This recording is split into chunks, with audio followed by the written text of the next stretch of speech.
அன்பர்களே வணக்கம். நாம் இன்னைக்கு வீடியோ பதிவில் எதை பற்றின தகவலை பார்க்க போகிறோம் அப்படின்னு பார்த்தீங்கன்னா, அதாவது எளிமையாக ஒரு நபரை வசியம் செய்யக்கூடிய வசிய மருந்தை பற்றி தான் நம்ம இன்னைக்கு வீடியோ பதிவில் முழுமையாக நம்ம பார்க்க போகிறோம். வீடியோ பதிவுக்குள்ளே போகிறதுக்கு முன்னாடி நம்மளுடைய சிவருத்ர மகாகாளி அருள்வாக்குப்பிடம் யூடியூப் சேனலை சப்ஸ்கிரைப் பண்ணாதவங்க சப்ஸ்கிரைப் பண்ணிக்கங்க. அதாவது நான் சொல்லக்கூடிய இந்த முறையை பயன்படுத்தி யாரை வேண்டுமானாலும் நம்மளுடைய சொல்படி கேட்க வச்சு அவங்கள நம்மளுக்கு வசியம் செய்ய முடியும். சரிங்களா? இது பார்த்திங்கன்னா இந்த மருந்தை கொடுத்த 3வது நாளில் இருந்தே அந்த நபர் முழுவதுமாக நம்மளுக்கு வசியமாக ஆரம்பிச்சிருவாங்க. சரிங்களா? அதாவது அந்த நபர் உங்களுடைய சொல்லுக்கு கட்டுப்பட்டு நீங்கள் என்ன சொன்னாலும் அதற்கு தலையாட்டி பொம்மை போல் உங்களுடைய பேச்சுக்கு அவங்க மயங்க ஆரம்பிப்பாங்க. சரிங்களா? இதுதான் வசிய பிரயோகம் அப்படின்னு சொல்லுவோம். சரிங்களா? வசியம் பார்த்திங்கன்னா எந்திரங்கள் வச்சு மூலிகைகளை வச்சு செய்யலாம், எந்திரங்களை வச்சும் செய்யலாம், பிரயோக பூஜைகள் செஞ்சும் வசியம் பண்ணலாம். ஆனால் மூலிகைகள் வச்சு செய்யக்கூடிய இந்த முறை, சரிங்களா, இது பார்த்திங்கன்னா மூலிகைகள் வச்சு செய்யக்கூடிய முறைகளுக்கு பார்த்திங்கன்னா ரிசல்ட்டு கொஞ்சம் சீக்கிரம் கிடைக்கும். சரிங்களா? அதற்காகத்தான் பெரும்பாலான பேர்கள் பார்த்திங்கன்னா இந்த வசிய மருந்தை தேர்ந்தெடுத்து ஒரு நபரை வசியப்படுத்திக்கிடுவாங்க. சரிங்களா? இது ஏன்னா இது சீக்கிரமே ரிசல்ட் கிடச்சிரும். சரிங்களா? சரி, இந்த வசிய மருந்தை யாரெல்லாம் பயன்படுத்தலாம் அப்படின்னு பார்த்திங்கன்னா, பிரிந்து போன கணவன் மனைவி அவங்க ஒன்று சேர்வதற்கும் இந்த வசிய மருந்தை பயன்படுத்தலாம். அதே போல் கணவன் மனைவிகளுக்குள்ள ஒரு ஒற்றுமை இல்லாமல் அவங்களுக்குள்ள எந்த நேரம் பாரு ஒரு கருத்து வேறுபாடு வந்துக்கிட்டு இருக்கு, உங்களுடைய பேச்சை கேட்க மாட்டேன்னு சொல்கிறாரு, உங்கள் மேலே அன்பு பாசம் இருக்க மாட்டேன்னு சொல்கிறாரு அப்படின்னா கணவன் மனைவிக்கு இந்த மருந்தை கொடுக்கலாம். இல்லை மனைவி உங்களுடைய பேச்சை கேட்க மாட்டேன்னு சொல்கிறாங்கன்னா மனைவிக்கு இந்த மருந்தை கொடுக்கலாம், இல்லைனா கணவனுக்கு கொடுக்கலாம். 2 பேருக்கு யாருக்கு வேண்டுமானாலும் இந்த மருந்தை நீங்கள் கொடுக்கலாம். சரிங்களா?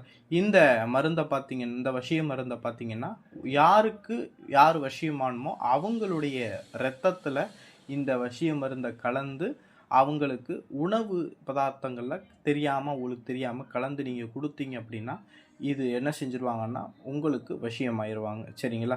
இதை கணவன் மனைவிமார்களும் கொடுத்துக்கலாம், காதல் செய்யக்கூடிய காதலன் காதலிகளும் இந்த வசிய மருந்தை பயன்படுத்தலாம். சரிங்களா? அதுபோல் இந்த வசிய மருந்தை பயன்படுத்தி யாரை வேண்டுமானாலும் நம்ம என்ன செய்யலாம், நம்மளுடைய வசிய கட்டுப்பாட்டுக்குள்ளே கொண்டு வர முடியும். சரிங்களா? அதாவது இந்த வசிய மருந்தை எப்படி பண்ணுறது அப்படின்னு பார்த்தீங்கன்னா, அதாவது தொட்டால் சினுங்கி மூலிகையும் புல்லாமணக்கு மூலிகை எடுத்துக்குங்க. தொட்டால் சினுங்கி மூலிகையும் புல்லாமணக்கு மூலிகையும் என்ன செஞ்சுக்குன்னா 2 மூலிகையும் காப்பு கட்டி சாப நிவர்த்தி செய்து இந்த மூலிகையுடைய முழு சமூலம் அதாவது முழு வேரையுமே எடுத்துக்குங்க. எடுத்துக்கிட்டு சுழல் வண்டு கொஞ்சம் ஒரு 4 சுழல் வண்டு எடுத்துக்குங்க. அடுத்து பார்த்தீங்கன்னா இந்திரகோபம்னா ஒரு பூச்சி. சரிங்களா? அது பார்த்திங்கன்னா அது ஒரு 10 பூச்சி எடுத்துக்கோங்க. சரிங்களா? அடுத்து பார்த்திங்கன்னா கோவை விதை. சரிங்களா? கோவை விதை, பொண்ணு ஊமத்தையோடைய விதை. பொண்ணு ஊமத்தைனா தெரியும், மஞ்சள் கலரு ஊமத்தையில் பார்த்திங்கன்னா மஞ்சள் கலர் பூ பூத்துருக்கும். இதை தான் பொண்ணு ஊமத்தைன்னு சொல்லுவாங்க. அந்த ஊமத்தையோடைய விதை. சரிங்களா? அடுத்து பார்த்திங்கன்னா குளியானை. சரிங்களா? குளியானை எடுத்துக்கோங்க. அடுத்து பார்த்திங்கன்னா இந்த மருள் ஊமத்தை அப்படின்னு சொல்லுவாங்க. அந்த மருள் ஊமத்தைனா ஒரு காய் மாதிரி இருக்கும். அந்த காயை நம்ம சட்டையிலலாம் ஒட்டிக்கிடுச்சுன்னா அப்படியே ஒட்டிக்கிறோம். சரிங்களா? அந்த மருள் ஊமத்தையோடைய விதையையும் எடுத்துக்குங்க. அடுத்து பார்த்திங்கன்னா தகரை விதை. சரிங்களா? இந்த எல்லாத்தையுமே என்ன செஞ்சுக்குங்கன்னா ஒரு கல்வத்தில் போட்டு நல்லா இடித்து அரைச்சி நல்லா மை பக்குவத்தில் அரைக்கணும். நல்லா எல்லாமே எந்த கட்டி இல்லாமல் தூளாக அரைக்கணும். இதை விட சேர்த்து நீங்கள் பார்த்தீங்கன்னா பேய் கரும்பு அப்படின்னு சொல்லுவாங்க. அந்த பேய் கரும்பு சாறு விட்டு நல்லா அரைச்சிங்க அப்படின்னா நல்லா ஒரு சட்னி பதத்துக்கு வரும். சரிங்களா? அந்த சட்னி போல் எல்லாமே மிக்ஸ் ஆகி எப்படி இருக்கும் அது மாதிரி வரும். அதை என்ன செய்றீங்கன்னா கொஞ்சம் நேரம் நிழலில் அப்படியே வச்சிட்டிங்கன்னா அது அப்படியே மருதாணி போல் உருட்டுற மாதிரி வந்துடும். சரிங்களா? அதை என்ன செய்யணும்னா சிறு சிறு மிளகு சைஸில் உருண்டையாக உருட்டி நீங்கள் என்ன செய்யலாம், நிழலில் ஒரு 2 நாளைக்கு உலர்த்தி காய வச்சுருங்க.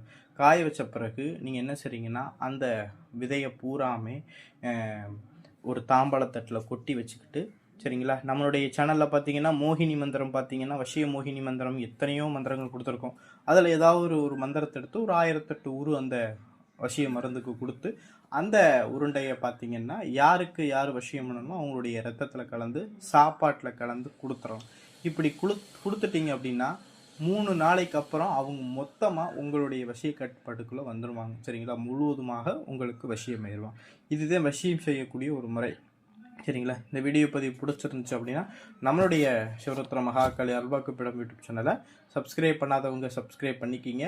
இந்த வசிய மருந்து யாருக்கேனும் தேவைப்பட்டுச்சு அப்படின்னா ஸ்க்ரீனில் தெரியக்கூடிய அந்த வாட்ஸ்அப் நம்பருக்கு தொடர்பு கொண்டு நம்மகிட்ட இந்த வசிய மருந்து வாங்கிக்கிறலாம். நன்றி, வணக்கம்.